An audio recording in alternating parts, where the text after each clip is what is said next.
So let's see. Is this actually working as advertised? Always the big question. Let's see. It says broadcasting. However, it does say 0 viewers. And I know that there were some people waiting for the Hangout. So let's see what's going on with that.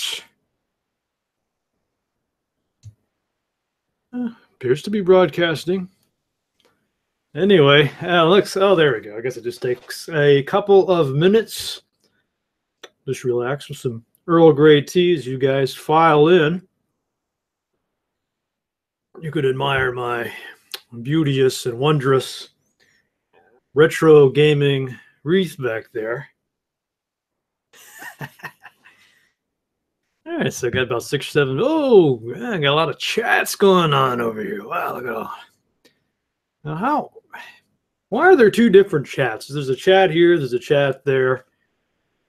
These guys just can never get their chats together. Okay, looks like there's a La Tower, Mazuka Ranma, a Bubba or Booba Booba. Not sure that's in English. Dave Dog, and let's see, Mazuka. All right, well, I'll let you guys get settled in there. I think I can see this. I'll try to keep an eye on that chat. When you guys, if one of you want to come on the show, just let me know. But I want to kind of go over these topics quick and then take it from there. So this is what I'm looking at today. Let's see, go over there to that window, if you will. Not quite what I wanted there. Hang on a second. Let's see, screen share application window. There we go. Okay, so I think this is showing you the screen. So this is the stuff I thought we could talk about today. And if you guys have other topics you want to talk about, then by all means, we can get into those. But I did some stuff. As you might know, I just interviewed Leonard Biarski on Matt Chat. Got a good long interview with him, too. I want to say at least an hour, maybe an hour and change. But anyway, I got a big surprise at the end when Tim Kaine popped in. So it's actually it's going to be a little cameo with Tim. Just a little spoiler alert there for you. But anyway, I really couldn't get anything out of either one of them about this new game. They talked about some of the stuff, some of their general principles, and some of the things they think that a lot of these games aren't doing right with the letting the player play however they want to play. For example, these chained events and all this stuff. So it sounds like they really got the type of game or the interface or whatever nailed down, but I wasn't able to get anything out of them about it. So I'd like to hear your speculations as to what this was, a project in Indiana, what this might be, and what you think about this publisher deal with Take-Two. I seem to remember Tim. I don't remember if it was Tim or Chris Avalone, or maybe Josh Sawyer. One of those guys, I remember they were talking about this Civil War game. And it was something to do with the trains and the Civil War era. And I was wondering if this might be that. Otherwise, I don't know what else they would do. If they want to, they don't seem like the type of guys that want to return to stuff they've already done.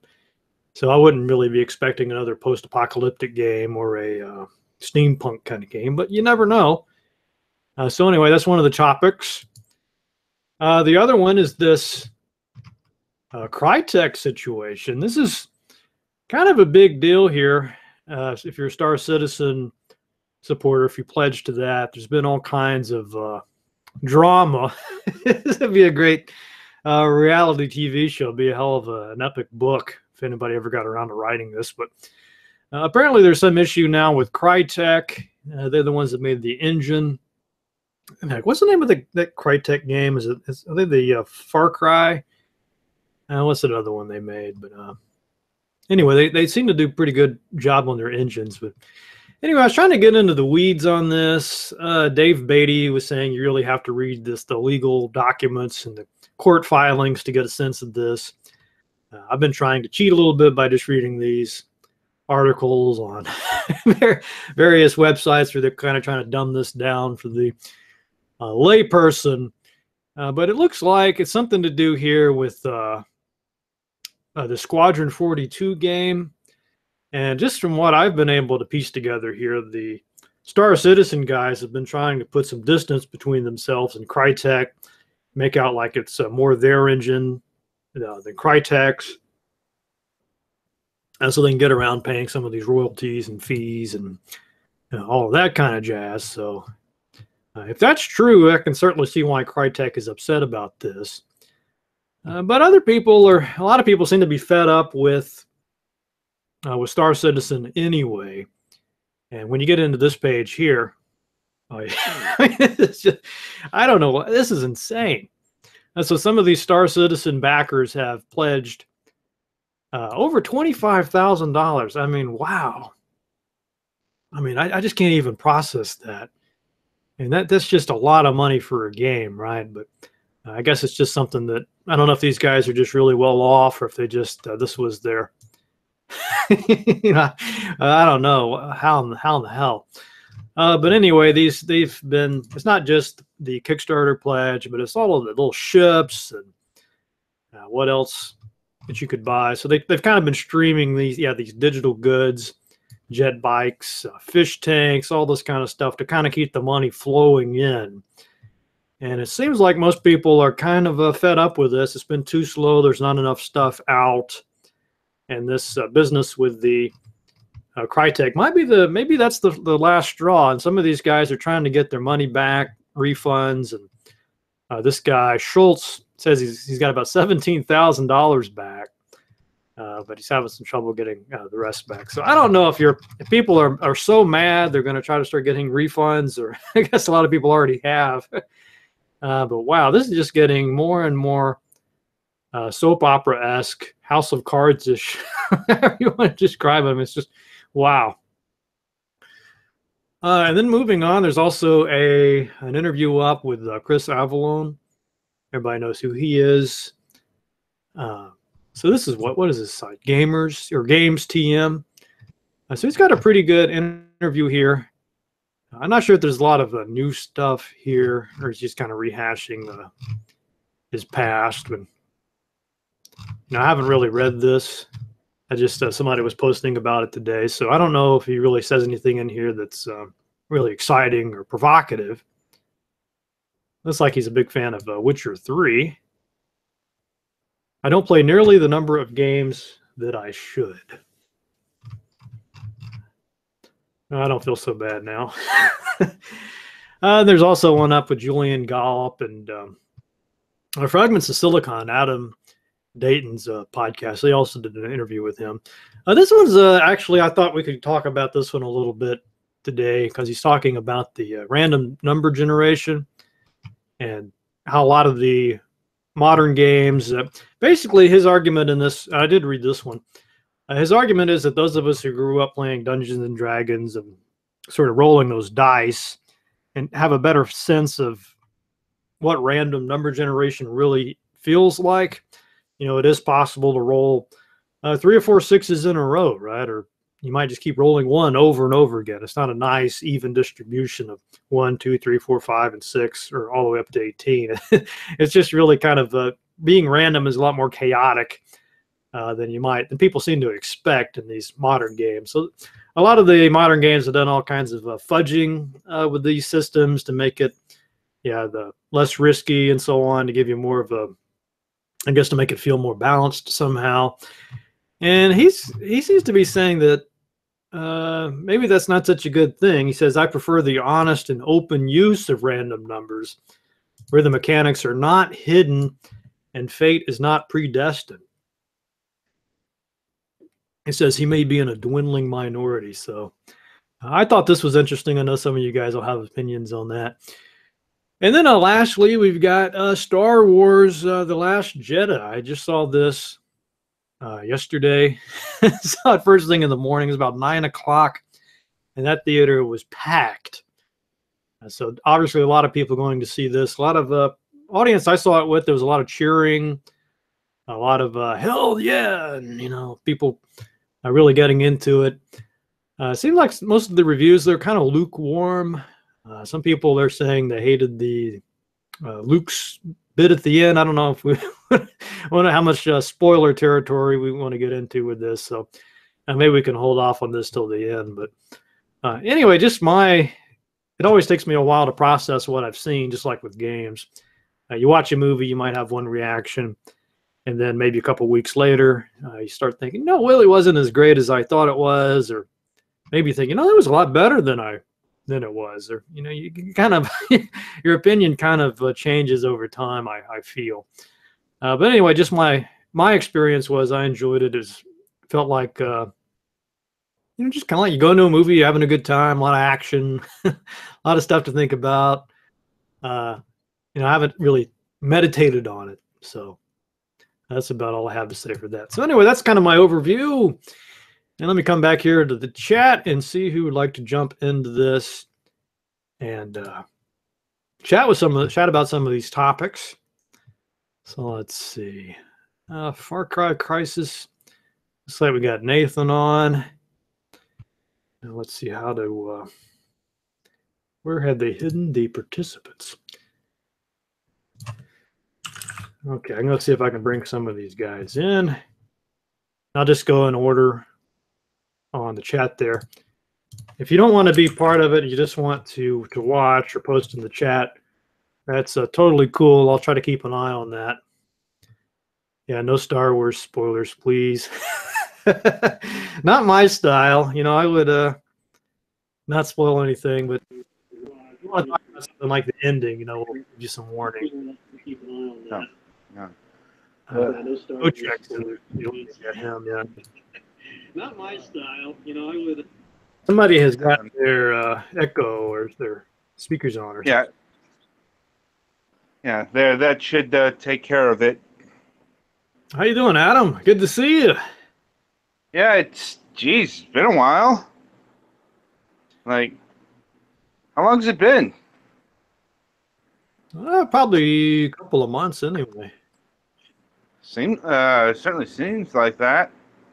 Like, how you been? Oh, we're doing good. Just super busy with I still got about a ton of grading I should be doing, but oh, what the heck? You take some time off. My brother's supposed to be tomorrow evening. Trying to get all that off my plate so we can actually do some gaming. He's the only. Hardly anybody ever comes over to the house to do anything, right? So I got all these game machines, old computers and stuff. It's going to be fun to have somebody that can, just sit there and play some of these things with me. So looking forward to that. His wife's also coming, and she's a huge Nintendo collector. She likes all the old Nintendo stuff, the original NES. So that'll be fun. Maybe I can get her into it somehow.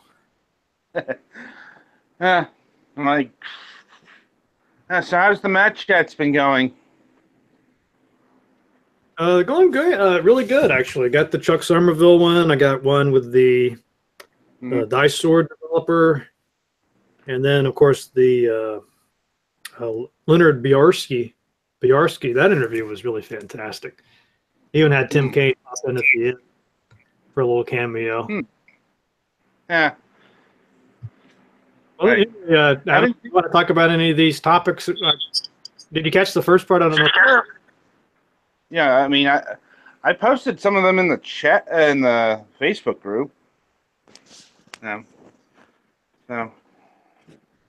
already getting kind of drawn out here. Let's see.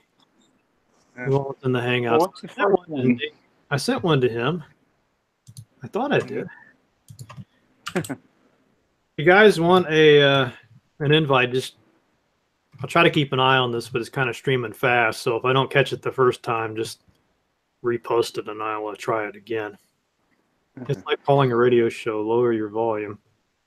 Am I too loud? Don't seem to be too loud for me.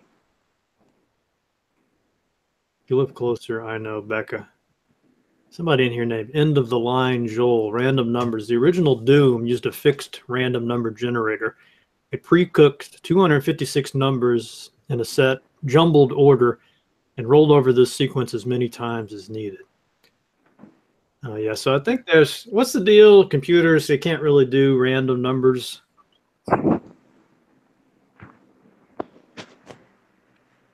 Volume is fine. Not sure about that. I think it's something like I remember back in the days of BASIC, if you turned your computer on and said, give me some random numbers, it would spit out like 5, 17, 20, whatever. Then if you turn your computer back off and on and did it again, it would give you the same sequence, 5, 17, so the only way around that was you could make it look at the date and make some algorithm based on that date and time. Or my dad used to say that there was a way to do it with a speaker. So you'd have the speaker output some noise or static, and that would be more random somehow, and then you could get some numbers on that. So that's a little bit above my pay grade. I don't quite get it, but apparently that's a problem. Yeah. Yeah, I don't think we talked about random number generation with Julian when we had him on the program. Did talk a lot about strategy, though. What were some AI talked about with you, just for people that might not have caught that? I did post a link to it, by the way. Again here. Yeah, it's like, let me see. Find a link to the whole thing. Go to my page. And let's see, my channel. No. Let's see. Videos. Go. Week ago. Just while you're looking for that, some of these comments here. So Buddy Ping likes the classic Fallout interviews. I guess he's talking about the ones with Tim Kaine from. Those are some of the earliest ones I did, too. Yeah, he's a really awesome guy. Apparently, he's just a really, really nice guy to work for, too. Yeah, well, I found the link, but it won't let me post in the chat. So, let me see if I can get it off of I can get it off my video. Yeah. Was it on the latest one or the one before? It's a few episodes back, actually, now. Because I had just did a couple of reviews and 2 new interviews this week.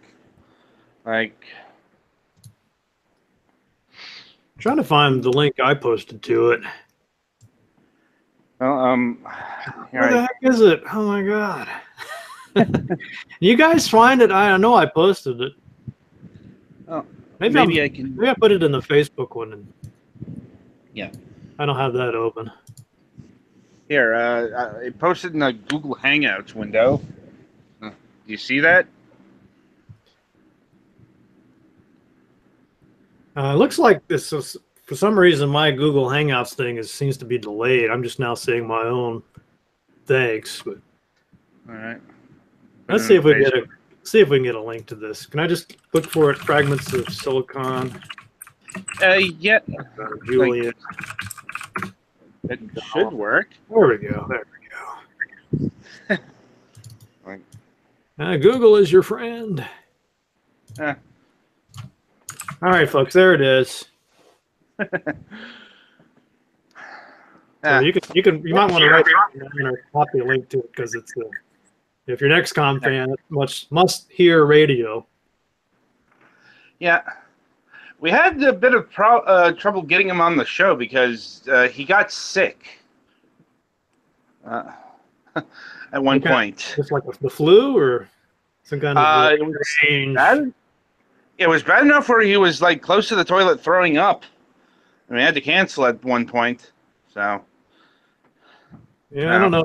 That probably wouldn't be the most pleasant listening experience. The guy spewing chunks in between questions. Although there's a certain segment out there that would probably actually like that.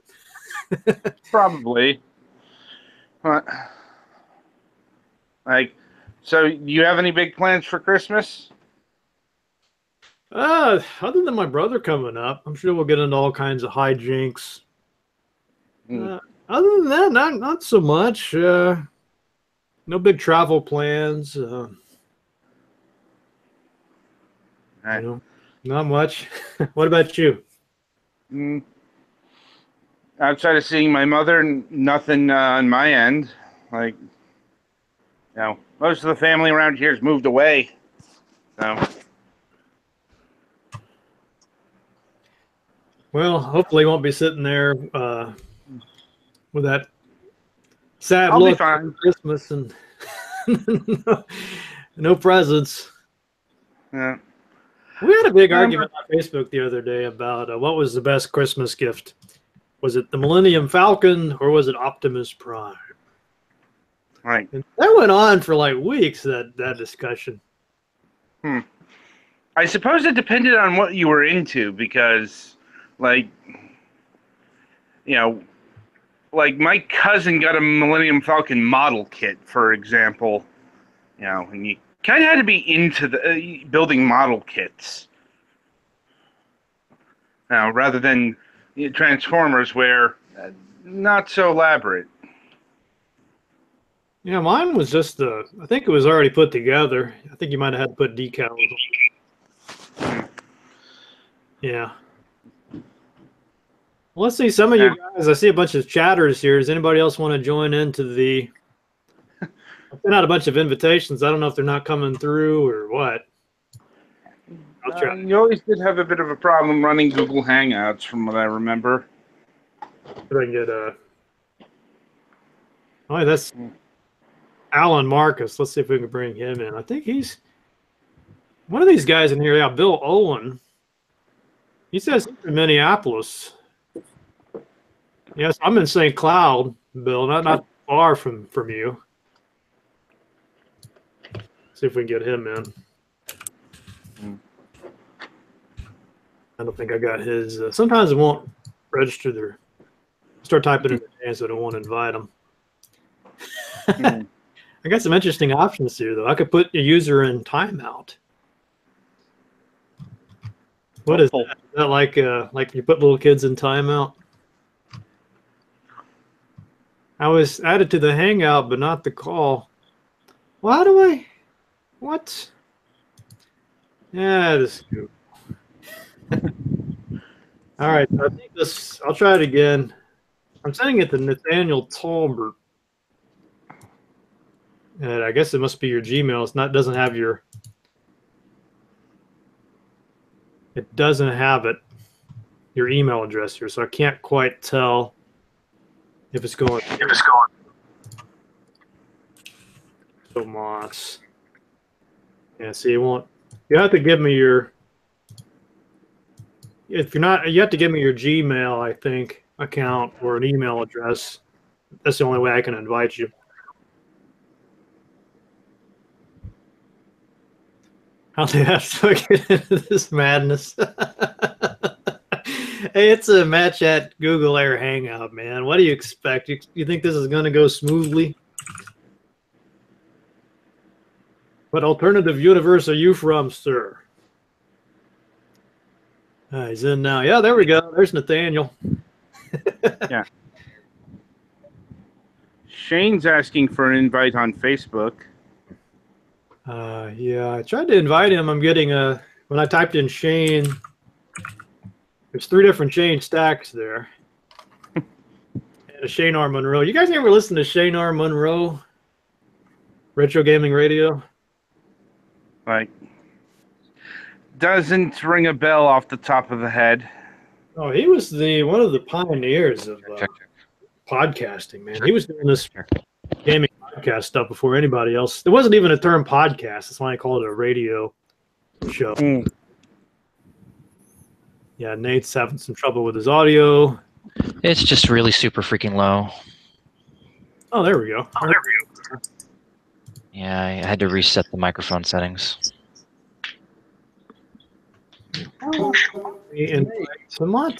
Nathan. Yes? Like a week ago, I thought you were on death's door, and then I saw you did. I'm not supposed to be doing that. I'm not supposed to be playing the Just Dance game. with 70% functionality of my heart. So I just don't care anymore. Oh. Okay, so Moss, I'm having some trouble. I'm trying to invite you, but it's not accepting that for whatever reason. Shane, just so you know, I'm having trouble finding a keyboard that works. So I'm just going to go through the A500s I have and find one that I can guarantee, confirm what works 100%. I'm just going to box that up and ship it to you, okay? Okay, I really appreciate it, but I want you to I want you to let me pay the shipping cost. Like I said before, I can't really say anything about that until I actually have a chance to see how much it costs. On the Star Citizen thing, though, Matt, I thought Star Citizen changed to the engine on Amazon that Amazon has. Lumberyard? Yeah. I'm not sure. Well, I haven't really been following the Star Citizen stuff well enough to have a real intelligent opinion on what's going on with it, but it sounded like David Beatty and Shane. There's Shane. Maybe you can get into it a little bit. You guys seem to know a lot about it. After I spent so much money on a door, I just kind of gave up. Yeah. The point I was trying to make the other day when we were talking on Facebook is we don't know as much about it as we think, and it's getting more and more on my nerves these days when everybody's like, based just on a filing, which is not a court judgment, it's just a filing. That's all it is. And everyone starts talking like experts on what exactly is going to happen. And I'm like, we don't know. They're like, oh, it's like, you don't know. It's a filing. They could settle. They could do this. You don't know what the Star Citizen people have in their pocket. You don't know what Crytek has in their pocket. And it's just, what sucks to me in the whole thing is that I'm tired of, whether it's my games or my comic books or whatever, I'm tired of all of this freaking drama. Just make entertainment and let's have fun. There's drama at every stage. There's drama before it gets made. There's drama when it's out. Yeah, it's just so much drama. Like, oh, yeah. Whatever happened to just going to a movie, eating some popcorn, drinking some Coke, having a good time. Now it's got to be. It's almost like a political thing. Well, that's what I'm saying. Yeah, it's got to be. And with Star Citizen, like the point, I can't even remember something Space Industries, whatever they named of the company. Cloud Imperium Games. Yeah, but they've got another RSI. Cloud Imperium. Yeah, so they're two different, right? If anybody, I don't care who you are, thinks that because Crytek filed or made a court filing on them, that after all these years and all these millions of development, that the game's just going to they're smoking major. It's going to come out in some form, whether it's called Star Citizen or not. I mean, it's just, but yeah, just the whole, well, here's what's going to happen. And I'm like, well, you don't know that. You have no idea if that's. Well, there's a good chance that we might actually achieve interstellar travel before that game. It could be. I mean, yeah, the whole thing is a joke. And then, of course, we'll have to completely rewrite the game because we'll find out that everything we think about space is completely wrong. So, yeah, but anyway, what I hope is that Crytek continues in some form, and I hope Star Citizen continues in some form, and that feverish egos will calm down, and that we'll just get games, and people go, "Wow, that was a really good game," and then move on. Here's a comment from David put down CryEngine assets as collateral for a loan before the switch. That's what pissed Crytek off. Yeah. Well, see, the weird thing about businesses, like when you get big enough, and I would argue that Crytek's pretty big in the gaming space, right? And as far as the world's concerned, they're a small company, but in gaming, they're a big company.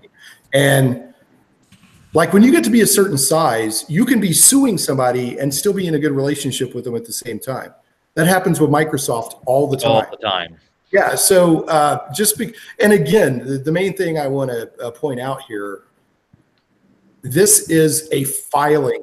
That's all it is. Crytek has filed in court. We have these grievances with in Cloud Imperium Games or whatever they're called. Cloud, get the game out, Vaporware Games, whatever they're called, and they still get to respond. There hasn't been a court case. There hasn't been a judgment. There hasn't been a jury. There's been none of that. Do you think they're just leaking all this stuff out to whip up some drama, or I think that intimidate them into giving them some money? most companies and most individuals don't want to go to a full trial, because even if you think that everything is on your side, it still may not go your way. So I would imagine that both Crytek and Cloud Imperium Games will find some kind of way to settle if it moves forward to a court case. Anyway, I'm going to be right back. I'll see if I can find a webcam. I'm on a different laptop. Or I'm on a different computer, I mean. Oh, by the way, I can't believe I did this.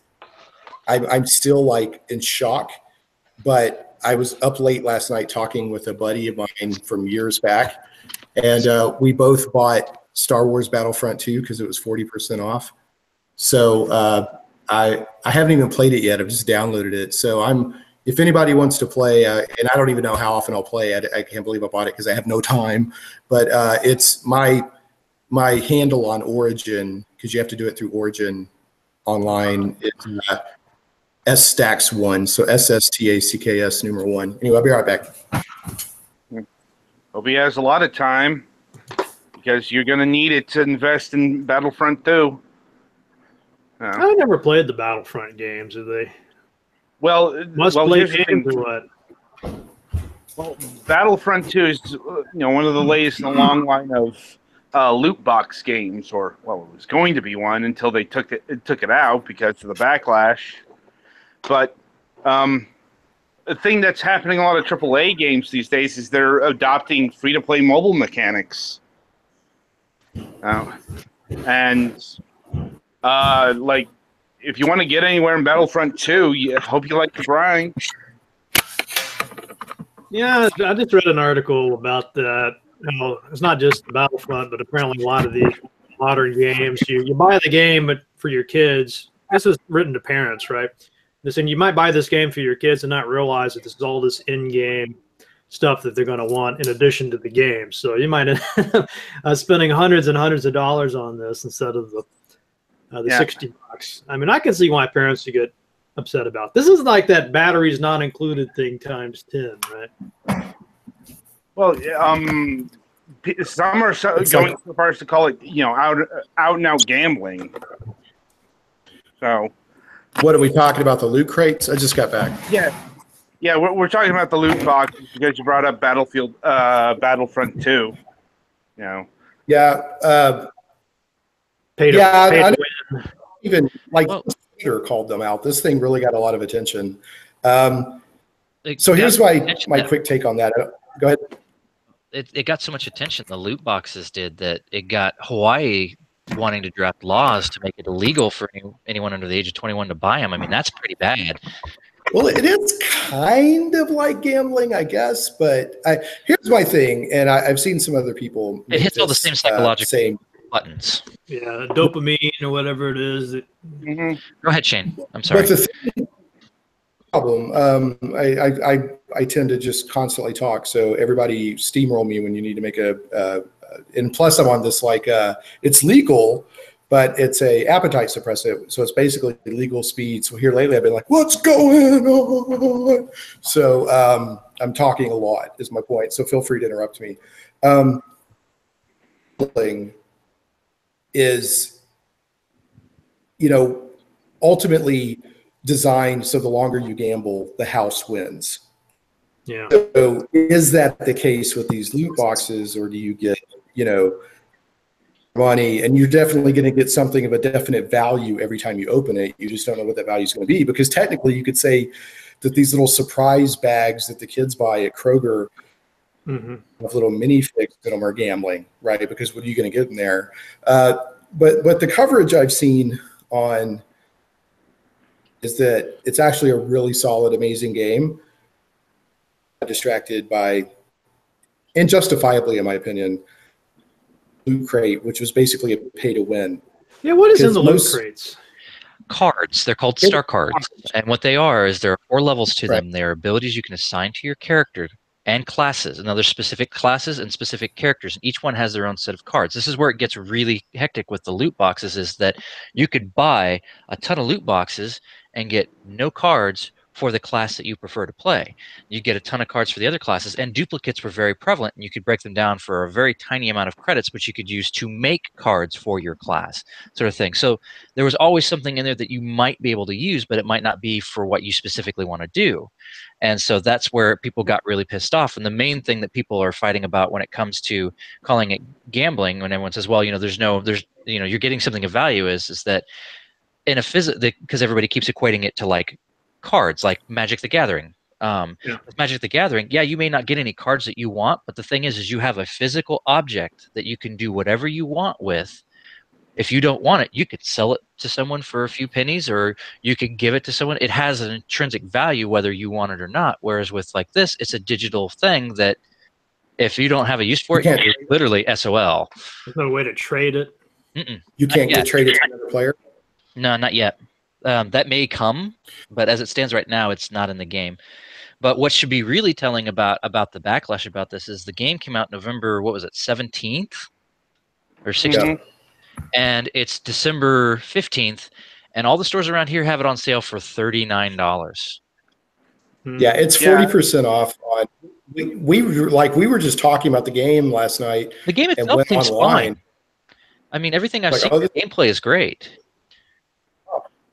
But they're thinking, EA itself, they're going to make up the difference with the loot crates, right? So they sell it to you for 40. They're not. But then you not right anymore.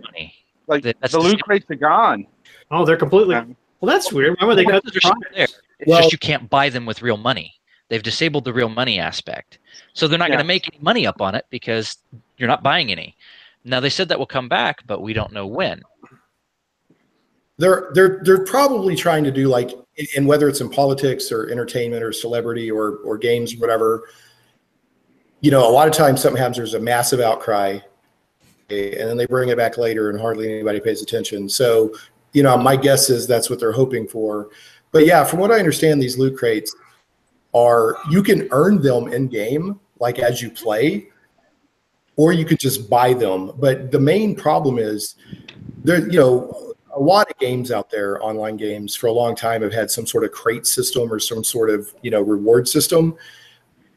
They were more cosmetic or fun items. Whereas the loot crates in Battlefront 2, literally, they buff your character to the point where you have it over people who are not doing it. So it's upsetting the balance of the game, and people are like, I spent $60 or $80 or whatever on this game, and now suddenly to be able to play with everybody else, I've got to buy all these loot crates, and so there was a huge backlash. I mean, you probably know, but one of the executives from EA went on Reddit, corporate doublespeak, trying to explain their position, and it became they said we wanted the players to feel like they had succeeded at something. They wanted the players to feel accomplished, and it's like 40 hours for one character without any additional things to that character. That character becomes based, and you still got to grind all the cards to make the character useful. Doesn't really the players. And then the guy did the math. Did you see the math? He did the math on the number of hours it would take to earn everything, or how much it would cost to buy everything. And the hours to get everything was like 2,600 hours, or you could pay 260 hours to get all the characters, or you could spend $2,900 to unlock everything, which is there's people who do that. Oh yeah, but the point, the point is to show the size of the backlash. When this guy made that post, it became the most downvoted comment in Reddit history. 647,000 downvotes. Yeah, the backlash on this is huge. So. A lot of people are talking about a guy named Jim Sterling. Oh yeah. Anybody know who that is? I know who that is. Like, believe me, he won't shut up about loot crates. Yeah, he says it. He says, and I know you guys are tired of hearing me talk about loot crates, and he says, and I'm tired of talking about them, but I'll stop talking about them when they stop making them. Well, when did it all start anyway? Do we have any historical knowledge here about the first? We do. Like, if you want to trade, like, Patient Zero is Overwatch. Like, no, loot boxes have been around longer than that, especially in the mobile field. Well, It's, yes, but here's Overwatch the thing. really made them prevalent in the Yeah, forefront let's of let everybody's Adam- minds. Let's let Adam lay Yeah, out his like- timeline and vary it Yeah. from there. Go ahead. Make your main thrust. I want to hear Yeah, what Adam. mobile and free to play have had this, but As the Team Fortress 2. you know, it's like Giant Bomb has a whole database of games that have loot boxes in, and if you look at the games that have been released after Overwatch, so many more have loot boxes. Yeah. Like, Someone talked about this. It was they said it was like between the period of like 2010 and when Overwatch came out in 2015, there was like 30 games that had loot boxes in them. After Overwatch Right. came out, between Overwatch and now, it's like 157 games. There's a Yeah. comment from Stuka that says they existed before Overwatch, but Overwatch is why they blew up. Pretty Very much. But popularized it. but We agree on that. make a distinction. That were cool cosmetic items, or you had to get so many to make a difference that it didn't upset game balance. I have no problems with cosmetic ones. There's been cosmetic ones for quite a long time. I'm asking when That's- we're talking about Overwatch or whatever. I mean, is Overwatch that was is that just the cosmetic. blue box? Yeah, in the world of it's just you can buy mounts and pets and things like that, but as far as I know, there's nothing there. You can't. Well, I guess now you can buy experience, level up your character quick. Really? Wow. You can buy real. Yeah, you can throw money to buy like that. money and stuff. I may come back and check it out once they get the retro servers back up and running. Speaking of, to maybe make things a little bit more positive, I saw that World of Warcraft is starting their. They won't call it. It's basically their Christmas, event. I guess they call it winter event or whatever. But I guess there's giant snow globes in World of Warcraft right now. I haven't been on in Is a it- while. I tend to get burned out on that game once I get my character up to the maximum level, and I just can't seem to get into those raids. The raids, so just kind of lose interest. The raids are only good when Yeah. you're with a bunch of people that you know and like, because otherwise the pickup gamers tend to just break the game for you. Yeah, it just starts to get if a game is more frustrating than fun, I don't have time for that anymore. Right. There's just too many other games out there to play. Why am I putting up with some jerk? Right. Yeah. I hear you. Yeah, That's the I reason hardly. why I game alone. That way no one has to put up with this jerk. Yeah, I was gonna I- see what you guys. At some point, we I need get to it. go around and see what everybody's playing these days. So Shane's playing Battlefront 2, or about to, right? Let me be clear. Yeah, it is on my computer and downloaded. I probably have not played an actual game, like actually played, in 2 months, maybe. I had work. It got really crazy. I mean, we literally worked several weeks straight. A couple of weeks I was doing 80-hour weeks, and Oh, yeah. and then I've just been playing catch up on. I've been trying to keep my tabletop D&D going and Christmas, and so there's stuff there. But I do hope tomorrow to maybe actually play a game, and I'm currently trying to do Let's Plays on Torment Tides of the Numenera, Oh, yeah. and so I want to get back to those. But yeah, between my radio show and Christmas and trying to catch up on getting knocked out of balance while at work, I haven't played crap. Well, Justice might be old enough to start playing games yet, or do you want him? That's a You want him in the gaming, or are you more like got to be a Yeah. No, I want him to if he likes games. I don't want to force it on him, but yeah, I was just thinking the other day. I've still got my Wii, so this is probably a really good age to introduce him to the Wii. I know a lot of parents like to give their kids their old DSs just because they're relatively Yeah. cheap. They're kind of almost indestructible, right? I mean, I guess they could break it some. Really well for some reason. Yeah. A lot of kids his age like to do, because for him the television is not it's just another screen in the house, and it's an annoying screen that's harder to get content on, and he watches YouTube Kids on his tablet a lot. It's just a version of YouTube that's for kids, and there'll be gaming let's play videos come across on that, and he watches it just like it's any other show or cartoon or whatever.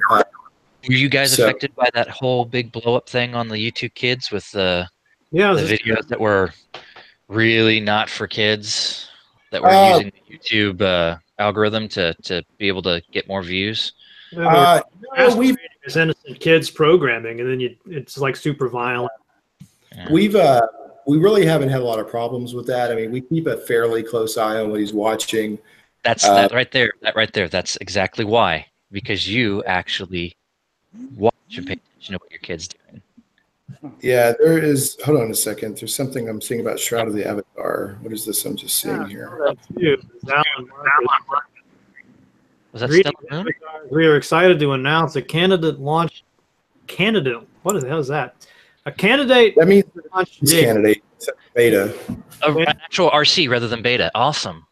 Yeah. Tuesday, March 27th, 2018, release 52. We're planning to launch out of early access. So that's a big deal. Oh, well. I think that Shroud of the Avatar is definitely a game I wish I had more time to put into. I think it's a pretty cool game with some good approach to how they're doing things. I just haven't to invest in it, you know. But I picked it up for like $20, and I wanted to support, you know, basically the continuation of what's basically Ultima. So I haven't even tried it out yet. I recorded it when they were doing their first campaign. Need to figure out. I used to like to wait for a game to actually get out of early access before I dedicate a lot of time to it. But it's compared to where it was earlier in like late last year and early this year. They've like in the last like 3 months. I play a little bit every month after they do the release. It's been getting progressively more stable, and everything is working much better. Like the issues I had with combat, not being able to hit targets, and using a sword, you're supposed to be able to hit 2 targets in a front arc in front of you. Stuff like that. All of that's been fixed. I mean, they've made a lot of the places more difficult to go to really emphasize party play, but it's so much more stable. The only thing that I haven't really checked lately is frame rates, but combat is just so much better now than it was for me. What game would you compare it to? What's it most like? It's like a 3D Ultima Online, I would say. Kind of, yeah. It's very much an old school RPG MMO. They don't tell you anything. You get the quest and they give you like a little bit of information. You got to figure out where you go and everything else. It's great if you like that kind of game. Well, one thing that touches on one of the things that I like about it, and I think they've updated this or changed it somewhat. But when you interact with NPCs, you use a text parsing system. Well, it was so always. It's not just a. Is that a text parser? You could type in the highlight specific words. You could type them in to get more information, or you could actually click them from, or at least you can now. But yeah, you can type in everything. There's hyperlinks in the text, but the point is, it's not just a typical online RPG where you're given a list of like 3 or 4 options for branching dialogue. You actually, you know, if you want, you can actually try to have conversations with the NPCs, and it'll do its best to parse what you're saying. And I don't know if it's still this way, but there were some people that had quests that you would never find out just clicking the text, the hyperlinks.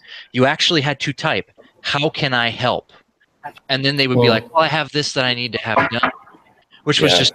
It was like little hidden things that made you just go, "Oh, no, that's really cool. I like that." I like that. Yeah, that's a great idea. It sounds almost like a throwback to the Mud days. It's maybe. I never played Mud, so I don't know.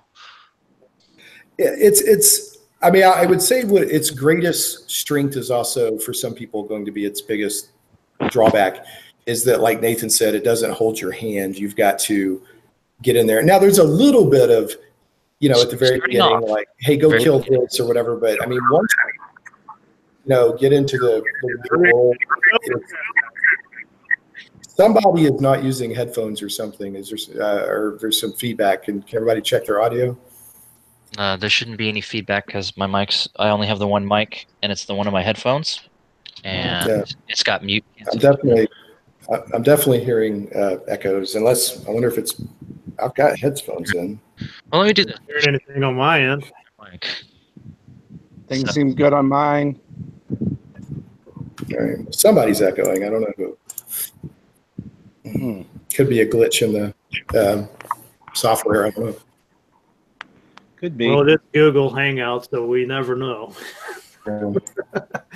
It is all and based on the volume level of the speech versus what the person's hearing and stuff like that. So there could be feedback anywhere. I mean, it could be my microphone since it's attached to my headphones or whatnot. But apparently, some people in the chat said they are hearing echoes. yeah, I don't hear anything. I hear an echo, and then everybody else's sound cuts out. Yeah, I'm hearing the same thing. So somebody or somebody's got a speaker somehow they're picking up. Maybe it's the NSA guy. Well, hopefully, whatever it is, I hope it's not too bad. Oh, there we go. The sound is improved now. Hey, somebody mentioned the Fairchild Panel F console. Yeah. So Alien Marcus in the Hangout. Oh well, there's a there's in Google Hangouts there's the console over on the left-hand side that can either be hidden or not. There's some tools in there. Nathan, you look great. One of the comments. What's that? I think you look great. Oh, that's. He only looks 70%. Well, he only looks 70% great. I've also lost 30 pounds in the last 4 months, guys. Yeah, I just heard it again. I spoke some kind of echo. I'm hearing myself. It's very strange. Maybe it's me.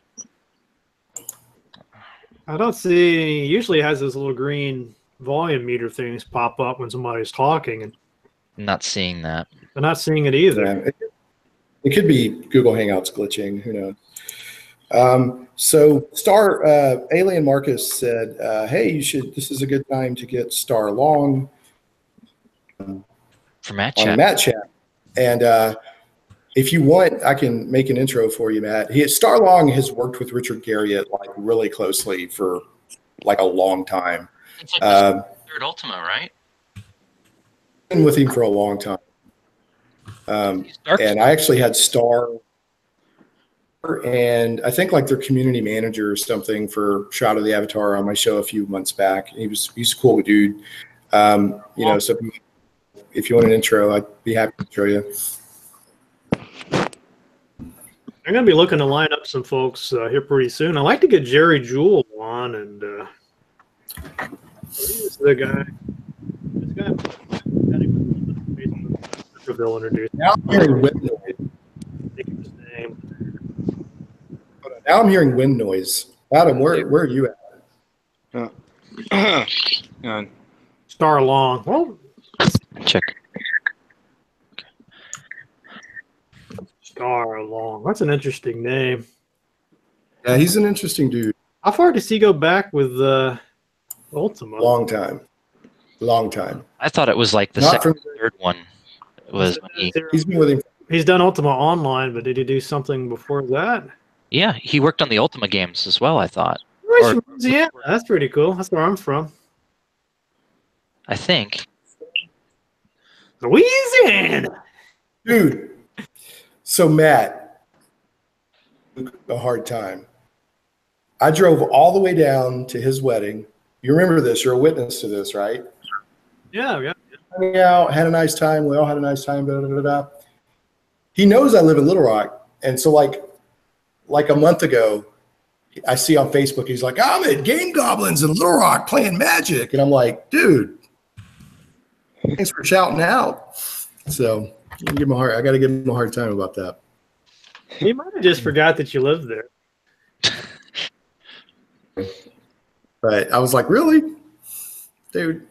So. And what's interesting is Game Goblins is actually one of my sponsors. They're a really good game store. I wouldn't put, Luke we're talking about, it wouldn't surprise me if he was in St. Cloud, Minnesota at a Magic the Gathering tournament, didn't bother to call me, So. Yeah, that's brutal. I tell you, that guy, he everyone's takes, like that. When it comes to Magic the Gathering, he is just like a laser. He's not aware of anything beyond those cards.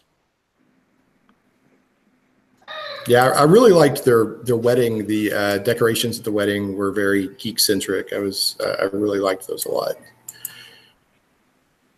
Well, I keep trying to invite Tomas, and he wants to chat with us, but I did send it to your Gmail account. Seemed like it went through, so you might want to check that.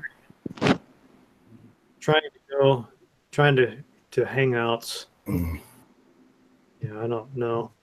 Oh, speaking of playing, what we're playing currently, I'm streaming something right up your alley, Matt. Yeah, I saw Might and Magic.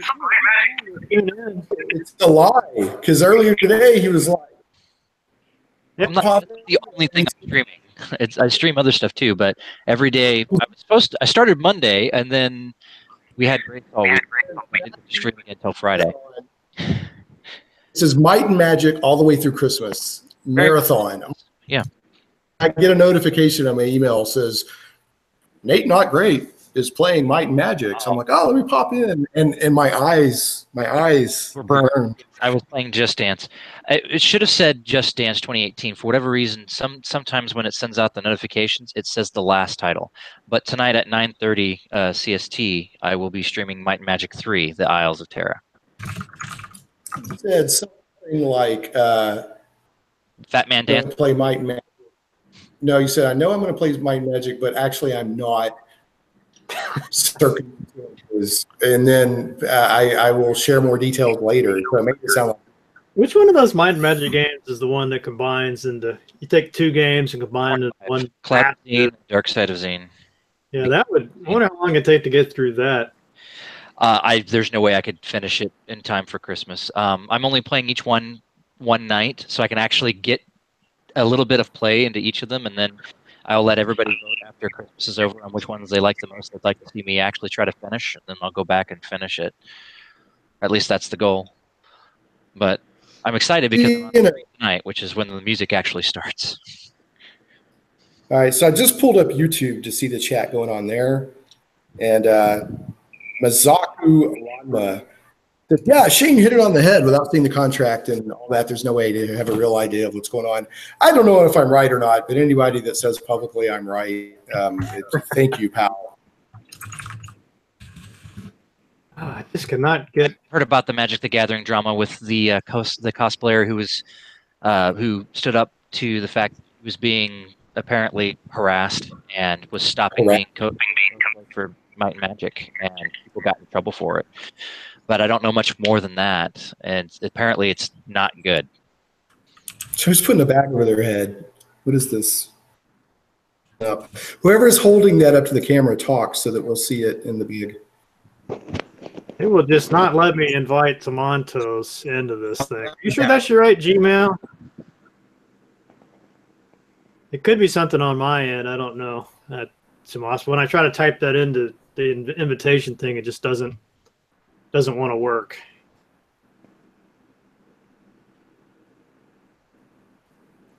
So back to what Nathan was talking about, gathering and the harassment and this and that and the other.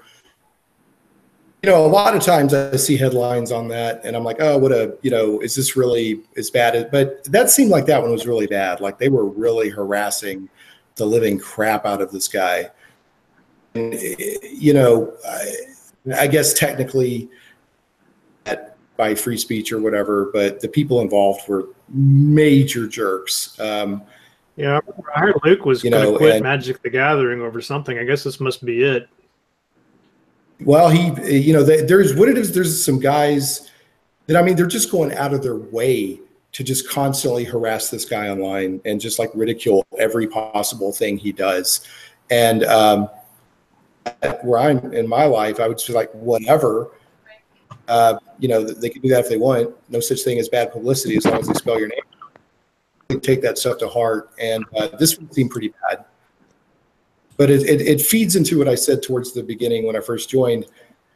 I'm getting really tired of my geek stuff is supposed to be my escape from all of this, from politics and toxicness and and no matter which way you turn today, it's infecting every Magic the Gathering, video games, comic books. You can't get away from it, and it's really frustrating me. Yeah, it does stand in every conceivable field, you know. I think our whole culture has just gotten very cynical and toxic right now. And well, look at everyone losing their minds over the last Jedi. Like, people losing their minds over that yet? I guess. Well, it's like, oh God, the Star Wars films are moving forward. And yeah. Okay. So first of all, no spoilers. First of all, let's just get that out there. Yeah. Still people who haven't seen it. I've seen it twice.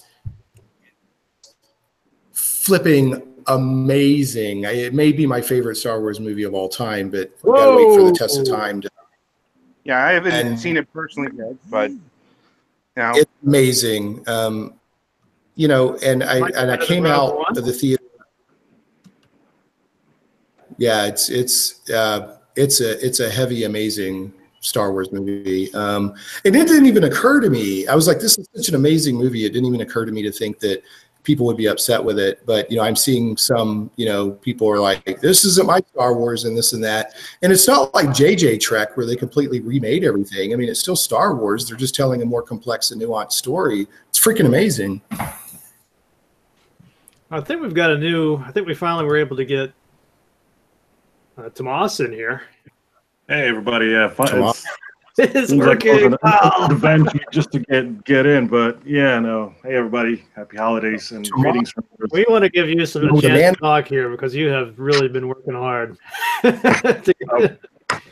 Yeah, I've been trying, but greetings from the snowy Jersey. We had 3 snowstorms in the last week, so just hold up here in the basement. You look ready for you look ready for fall out there. Hell yeah! Well, I'm actually getting ready. Probably for the interview that's coming up right on Tuesday with Leonard. That sounds like fun. He's a great guy. Apparently, him and Tim are just real close together in the office. So these other guys in the chat are still talking about this comic book thing. So what's the deal with comics? I'm done talking about it. Comic books are obsessed with intersectionality and identity politics now. Well, Marvel has been anyway. I really, man. A comic. The only one I read anymore is The Walking Dead.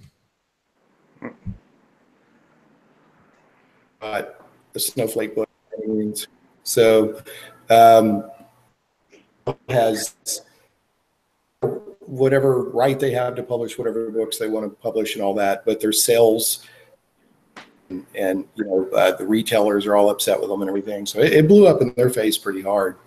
But you got a good point, Shane. I'm just thinking, like with the sports, you can't talk about football anymore without getting into this whole geez. Right. You can't movies, and I mean, it's just what is a safe? There's just there's nothing that you can just sit down and chat about without getting into some kind of political discussion anymore. I mean, you really can't. I mean, sports have never been political. No matter what you. Well, yeah, they've never been political. I mean, the entire culture has gotten brought to this massive tension balancing point thing. But the subject you can bring up right now, no matter how innocuous, that somebody will not juke over into, whatever discussion on. Well, if you knew about this, then you wouldn't think that, and for the love of goodness, I'm just tired of it. Best boy grip on that program was a horrible monster. How dare you bring that movie up? Seriously, man. I mean, I'm turning into Red Foreman from that 70s show. Seriously. People presume offense these days. There's the new Rocco's Modern Life comic. That's good. Every time I used to love going to these comic book stores, but I find lately, I go to Emerald City Comics in Florida. I think, is that in Tampa? But anyway, I tend to get kind of frustrated when I go there because there's just thousands and thousands of new comics out. And I don't even know where to begin. It's just kind of like this whole Steam thing where, it used to be you'd have a game every so often. Now it's like hundreds and hundreds, and you just kind of get lost in that. Not end up. You spend all your time just looking at all the different games and not actually buying and playing any of them. Right.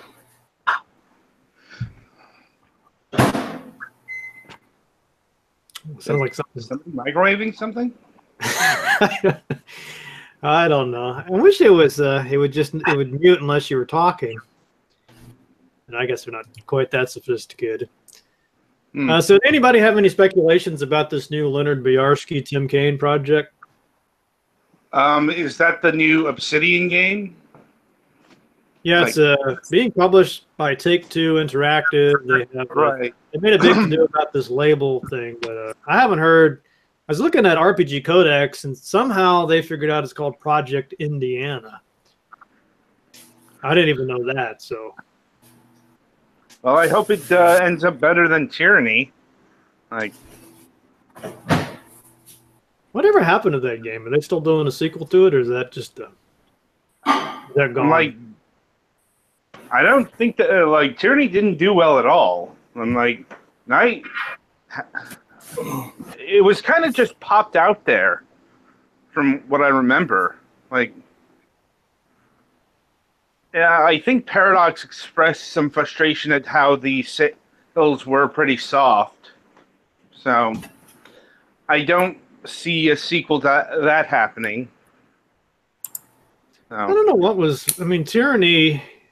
I remember when they were first talking about that, and they were really excited about the idea of evil's already triumphed, and I don't know. It just didn't really seem to be. It seemed more interesting, maybe from a design perspective, than it actually turned out to be from a game playing perspective. You know. Yeah, that seems to be what happened. Like, I don't know. I had them on my show, but I wasn't really interested in the game itself. Like, they didn't. I don't think Obsidian did a really good job of selling the game to people. Yeah, I see that, Shane. I smell a rat. We talked a little bit about Steve Jackson with Leonard. Oh, yeah. I'll tell you another one that was Divinity Original Sin 2. I don't see anybody talking about that, and that's. I've seen like Game of the Year awards left and right, and it's selling a lot. Yeah. It's just PC Gamer just playing it. PC Gamer just had an article about a Game of the Year for Divinity 2, but I've heard nothing but amazing stuff about it, and I'm just waiting to play it. I'm waiting to have time to play it. I played it a little bit. I need to get back into it. All right. I'm about to have to run, but if y'all don't mind, I was going to interject a couple things. This is a GURPS module called I Smell a Rat. This is, it's from GURPS module? The whole GURPS thing? Dungeon Fantasy. What? Yep. See, and I'm actually, the reason I've got to go is because I'm running this here in a couple of hours at a local game store. You got the cover on that. Is there a rat there? Yeah. They're fighting a. Oh, there's a bunch of rats. Oh, that is awesome. So I'm bringing this up for a couple of reasons. One, GURPS Dungeon Fantasy it's like with a focus on dungeon crawling, not, I want a slowly story. No, we're going to knock down dungeon doors, and we're going to kill crap, and we're going to loot crap. So, which is fine. The other stuff fine too, but sometimes what you want to do is a dungeon crawl. So GURPS Dungeon Fantasy has a heavy emphasis on that. And what it is it's a because GURPS, the generic universal role-playing system, a role-playing game system where you have all the tools and you build whatever setting you want, whether it's superhero or sci-fi or cyberpunk or robots, whatever. So what GURPS Dungeon Fantasy is, they've collected it all together set for you for basically GURPS D&D. So it's like D&D, but with a GURPS system with an emphasis on dungeon crawling. Now, I brought this up for a couple of reasons. One, most people that are participating in this probably already know, but Fallout was originally going to use the GURPS role-playing game system before if there's a legal issue. Somebody's definitely got speakers or something.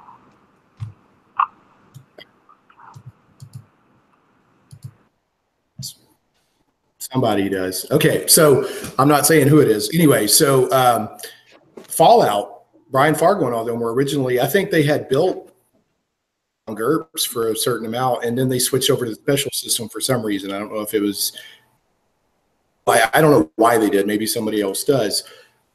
On a future Matt Chat Hangout, or maybe an invitation-only thing for Patreon members, I'm going to run 20 for Matt and some other players, and we're going to play in honor of the King Rat, Matt Barton. So I wanted to put the plug in everybody here. It'll just be when I have time, because I know how to run it now. I just need to get used to running GURPS on Roll20. So one of these days, That's really awesome.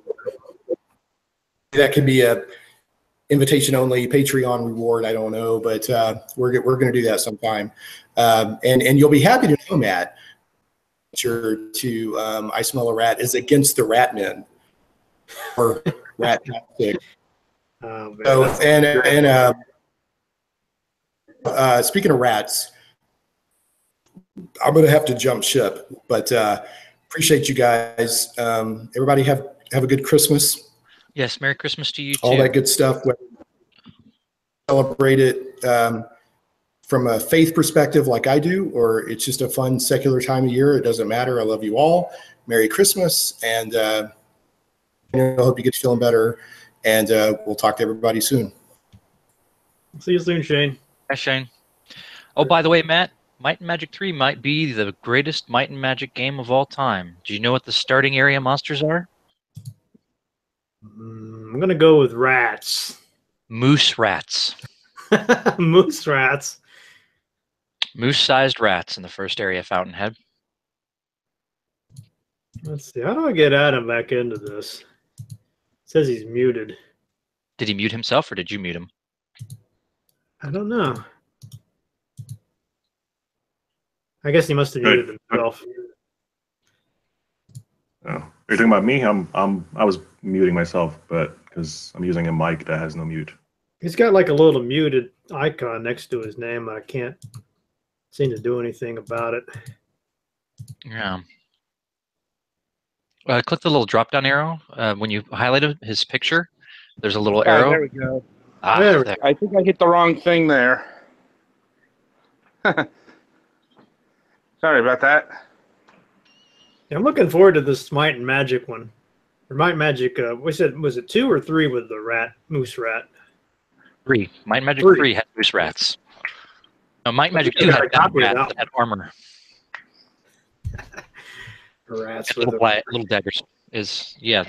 I probably got a copy of that Warhammer Vermintide thing. I need to give that a go. I've heard that that's brutal. All the rats you could ever want to kill.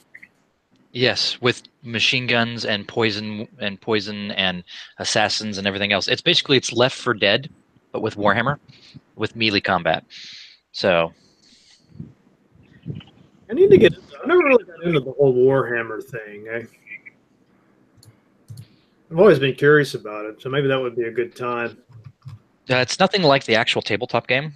I don't know if you know that I play the tabletop game. Well, up until they brought out the last rule set, which was in the end time stuff. But it takes time. It's fun if you have if you got a good group that you're playing with. So it is tactical war combat. You know, you have the battlefield and you place your troops and then you do unit on unit combat. But Vermintide is much more Left 4 Dead. There's a pretty funny comment here. Nathan from Radu. Moose rats or moose rats? M-O-U-S-S-E. M-O-O-S-E. Moose. So would that be delicious mice or mice with really nice hair? Delicious mice. What do the rats smell like? Cheap wine and perfume. Live D&D sessions. Yeah, we could try that out. This guy says, I played the original John Madden football on an Apple II. Well, that gives you some cred. I think that was the first one, right? The Apple II one. I think that catches up on that. Well, listen, guys, we talked about the Crytek stuff. We talked about Tim Kaine a little bit. Does anybody have any reactions to this Julian Gollop piece? The which one? I'm sorry. The Julian Gollop piece. Oh, I have not had a chance to read it. It's basically saying that random number generation in games needs to be more transparent, so you can actually see. I guess you want to be able to actually see the random numbers playing. I thought you could generate a true random number. I know basically there's the integer random command, which will give you a random number. But you have to set the random field. But I think his point is that a lot of the more modern games tend to cheat a little bit with random numbers. Well, yeah, because random number generation is significantly different than what players think it is. We're getting terrible echo there now. You need hardware to produce a true random number. Yeah. Anyway, here's what I've been playing. Just finished this one up. Rise of the Tomb Raider. I had that on the computer. I finished that. I was planning on streaming it, and I thought I'd just play through it, a little bit of it first before I streamed it, just so I had a rough idea of what was going on. The next thing I know, I finished the damn thing. Yeah, it was. I wasn't expecting too much from this, but it was actually. I really got into it. It was fun. The first one was okay. Just the one called Tomb Raider. I thought it was okay. I didn't like a lot of the death scenes because they were really brutal, like really brutal.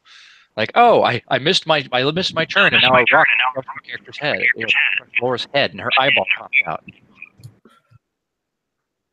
But this one, I saw that one so much in this one. No, there wasn't a lot of that in this one. But the story was way better for me in Rise of the Tomb Raider than the first one was. Yeah, the characters, the villains, it was all good stuff. Yeah, if they continue with that track record for the next one, I'll definitely pick up the next one. That's the other one I played, the New Order.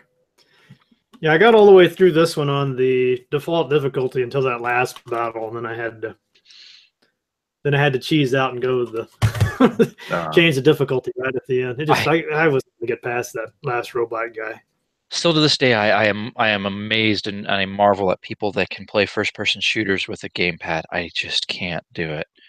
I can't. Was painful, especially with that one because there's a lot of precision work you really need to do. I like the fact that with the gamepad you get the rumble effects. Yeah, that's pretty cool, but yeah. I think there's some sort of like an aim assist with like Xbox games. I don't know. I found it fairly. I mean, it's more difficult, obviously, to aim, but it wasn't too bad. But it was funny because I finished Wolfenstein, well, not the newest one, but the one you just showed, and then I was replaying the very first ones. Yep, and I was replaying the very first Wolfenstein. I guess the first-person shooter, and my daughter was watching John Romero.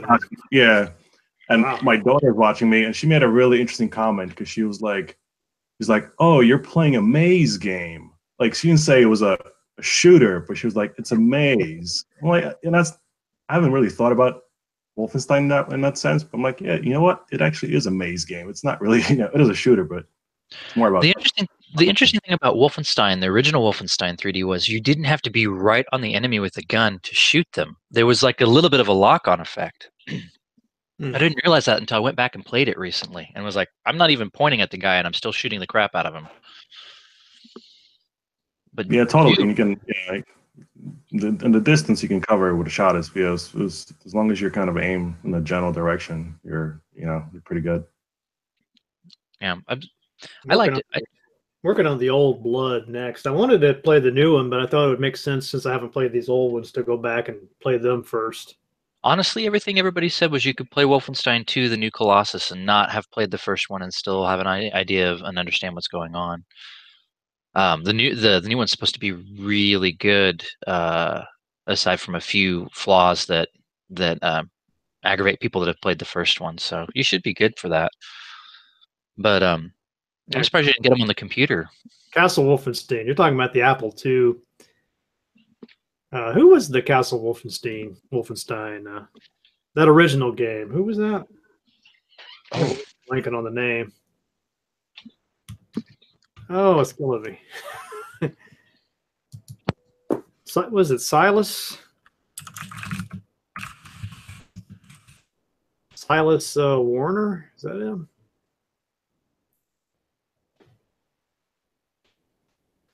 It's not showing me. You guys will probably find it before I find it here. Man, they don't even have his name on Wikipedia. Yeah, Silas Warner. Yeah, a little tidbit on that one. Yeah, there we go. A little tidbit on that one was that they originally wanted the Romero and oh, come on. What's his name? Carmack. Carmack, yeah, Carmack, Romero and Carmack. They wanted their game to be more like the original, but apparently it slowed the action down too much. All the stealthy stuff, and they just decided to do the more action-based game, which I think was probably the right move. But interestingly, the Old Blood anyway, it seems like they've kind of gone back to that idea of just kind of creeping around and more stealthy gameplay. But I don't know. I suck at the stealthy stuff anyway, so I'm more of a fan of the run into the room, shoot everybody with a shotgun. I am no good at the 4 stealth sections. I'm the guy that has to replay those like 5 million times. Yeah. I'm not sure why they went that direction. I mean, I like BJ Blazkowicz just like the dual wielding, shotguns. That's what makes it fun. And the whole, I mean, it's still a great game, but total rampage. You just don't think about him as being this guy that's going to kind of creep and sneak around. He's more like Ash. Especially the way he looked when they did, what was it, Return to Castle Wolfenstein? The big 3D one in the early 2000s. Yeah, I'm playing the Old Blood up to down a notch just because I mean the guy's taking like 2 shots and he's dead. Yeah, it's pretty brutal in the new one, and it's going to get worse in Wolfenstein 2 because when you start off, you have less than 100 health starting off because of things that have happened. So you die even quicker. And that was apparently one of the complaints people had. My only problem is I got the new Xbox Scorpio or whatever, and apparently it doesn't think my TV is good enough. It wants HDR, I take it. Yeah, HDR. Apparently my TV doesn't have it, so I don't even know how big of a deal that is, to be honest. It makes a massive difference. It is amazing. Actually, the 4K resolution thing is good, but my problem is I can't really see the resolution difference until you hit a screen size for me until about 65 inches, and then I can really start to see the pixel density difference. But you apply HDR to the picture, and what it is the distance between the brightest brights and the darkest darks is so much further because you have such a better backlighting system. It makes the whole thing just look so much more impressive. Like colors pop better, the shadows look more defined. You don't get it just so HDR, the HDR10 and Dolby or whatever it's called. They're both in.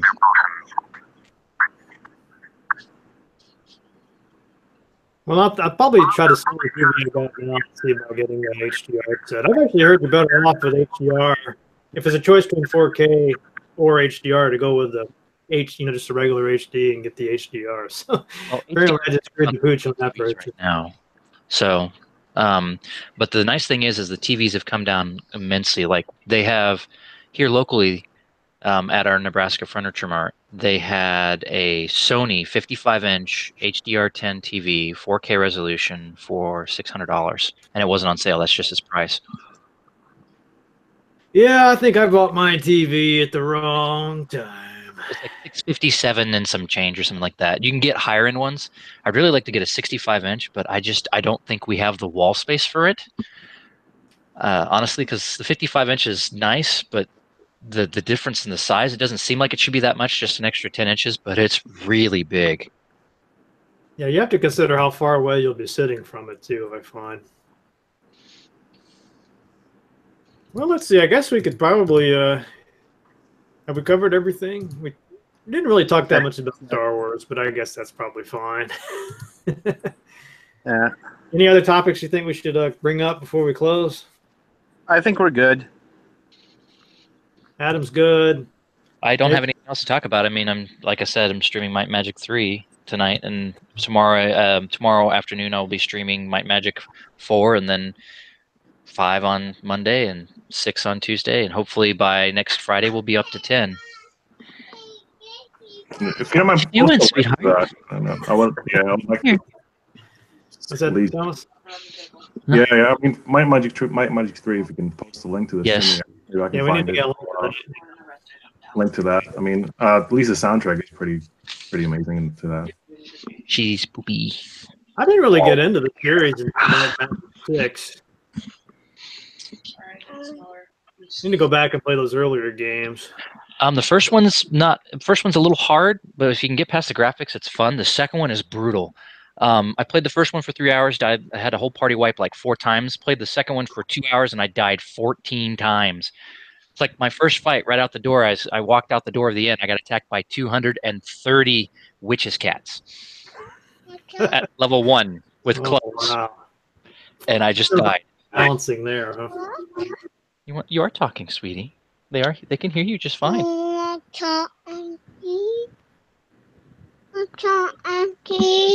First, you just said Might and Magic 3. No, she's asking for Aunt Kitty. She wants to talk to Aunt Kitty. Are you taking my headset now? Can you say hi, Matt?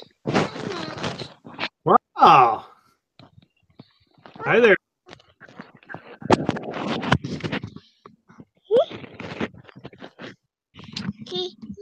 Thank you. Only gonna watch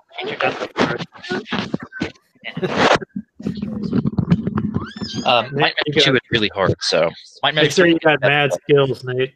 Nate, you got mad skills to beat those games so fast.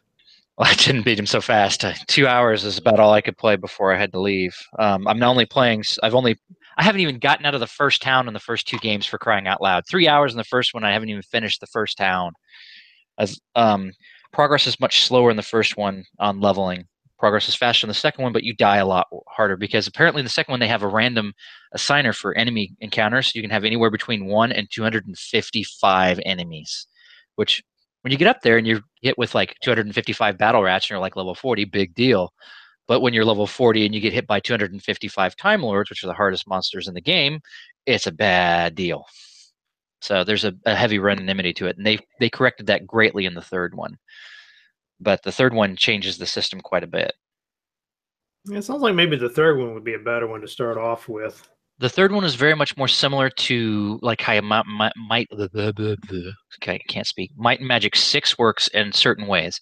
At range, you can fire arrows, but the instant you get into basically what would be base-to-base combat, it's like Might and Magic 10 with the whole grid-based movement on squares. But when you reach base-to-base combat with monsters, it goes into turn-based combat with initiative, and you fight up close range. And then once the monster is defeated, monsters at long range can be shot with a bow again until they engage at close range. It's grid-based. It's got decent graphics for the time, 1991. Character creation is much more entertaining than using the characters they start you off with, but they don't really give you anything when you look at the manual and stuff to tell you how to make characters. You turn around, go into the inn, and use the book and create characters and then put them in your party. But they don't tell you that. You have to figure that out yourself. But I have not gotten far into the third one. I've gotten out of town on the third one though, so there's that. Fourth and fifth one are really good, but they're really, really hard. The 2 of them combined to make World of Zine, I think, takes on average 200 hours to finish. So that's like a whole year-long stream for me. That was back when you'd buy a game expecting it to last that long, too. Yeah, it's not. What is it now? You get like a game that's got an 8-hour campaign. If you're lucky. I mean, Battlefront II, the single-player campaign of that is 4 hours. It's probably going to get even shorter, too. Well, you have EA saying things like people don't like single-player games, so they're not going to make them. Yeah, I guess everybody just wants to do the whole battleground, shoot each other, deathmatch kind of thing. It's just not really my style.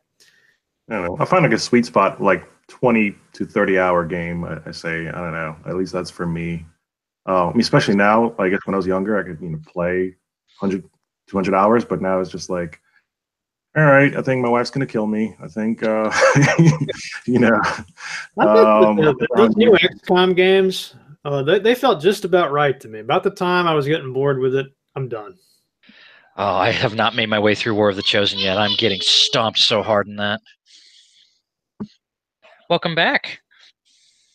Let's see. I thought I saw one comment I wanted to talk about there. Stu's reviews. One of the things I didn't like about Pool of Radiance, there would be battles where you fought. I think it's supposed to be fought 200 kobolds, and you just kept saying kobold is guarding, kobold is guarding. I don't know. I didn't mind that so bad. I think it got really bad in the second Pool of Radiance game, or that so-called sequel to it. That was just, you felt like you were watching those skeletons in slow motion. Hey, Cutie and Nate's lap.